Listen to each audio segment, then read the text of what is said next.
I recognize the ranking member, Representative DeSaulnier from California. Thank you. I want to thank all the witnesses again, a terrific testimony. Mr. Huma, a lot has changed other than you've gone from a linebacker's build and 5 meals a day to 3 in a DB. But could you talk a little bit about, I mean, in sports, there's been lots of arguments for decades about what is an amateur, whether it's the Olympics or college athletics, and what's a professional. What has changed from your perspective to make this a more acute need to define the boundaries of professionalism and amateurism? Thanks for that question. I think, today, the high revenue college sports are almost indistinguishable from the pros. Obviously, college is involved, but besides that, again, it was mentioned just yesterday, there was a hearing. Because there was legal pressure, again, one of the avenues to fight against this injustice, the NCAA Power 5 conferences are being pushed to finally share revenue with athletes.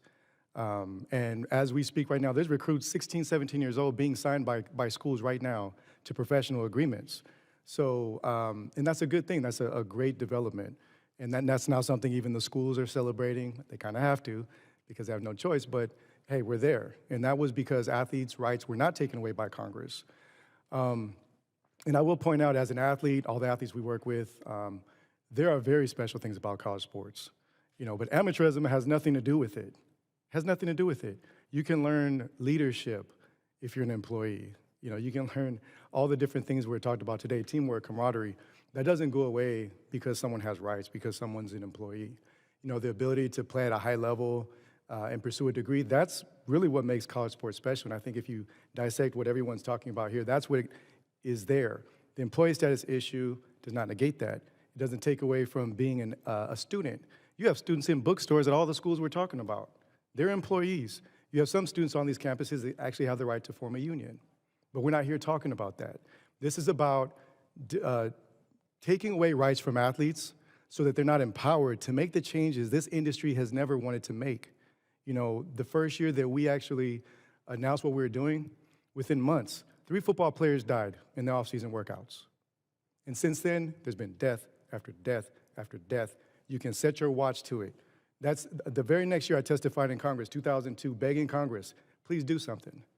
And nothing's been done. And there's been individuals that have talked about it. And I was really in agreement with much of what Congressman Baumgartner said today. Congress, you have the votes. You can solve these issues. And this is what I'm here pleading for on behalf of all the families that have suffered and the families that will suffer if Congress doesn't act. So my district is next to the mothership of the University of California. So when I talk to people in the football program at Berkeley, or I have a very dear friend who's coach of the rugby team, sort of the rugby program in the United States, this challenge doesn't, to Mr. Baumgartner's comments, and Mr. Nash's too, there seems to be an ability to fix this. The idea of pooling the revenue to make sure that these minor sports, and that's a misnomer from my perspective, having been a lacrosse player many years ago, to get all the benefits that you've talked about. So there does, in your comments about your agreement, I'm in agreement too, but beyond that is these questions, and we've always sort of mythologized the Rudies of the world, but then underlying, and that's not just unique to college athletics, there are the issues you mentioned about sexual exploitation, harassment, just harassment of people who are in the program anyways. But defining that as opposed to what Ms. Williams talked about is dealing with adversity, that's legitimate adversity.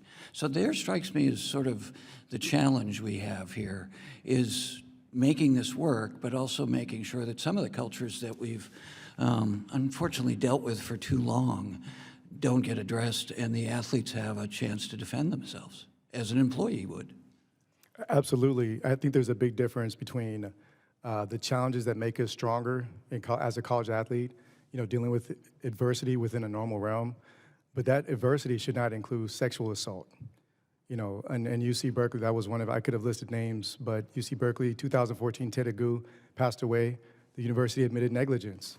Now, the trainer that oversaw that workout was the same trainer at Central Florida just a few years before that oversaw another workout death among similar circumstances, sickle cell, which is completely preventable.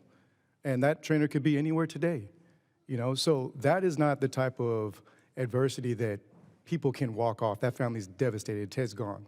Thank you. I yield back.